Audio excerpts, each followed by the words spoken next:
ভাঙা আয়নায় মুখ দেখা এবং ভাঙা প্লেটে খাবার খেলে কি হয়? ভাঙা আয়নায় মুখ দেখলে আর ভাঙা প্লেটে খেলে কি হয়?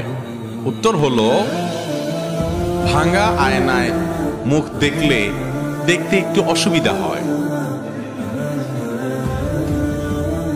ভাঙা প্লেটে ভাত খেলে, কোনো কিছু খেলে, ওই প্লেটের যেহেতু ভাঙা, এজন্য ওই খাঁজে ভাঁজে জীবাণু ময়লা লেগে থাকতে পারে, সেজন্য এটাতে খেতে অনেক সময় অরুচি হয়।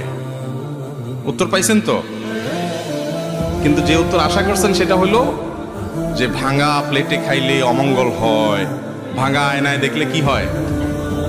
ক্ষতি হয়। এগুলা সব আমাদের বানানো মাসালা, এগুলা সব আমাদের ইসলামের নামে কত ভুয়া কথা যে আমাদের সমাজে আছে, এর মধ্যে এগুলো একটা।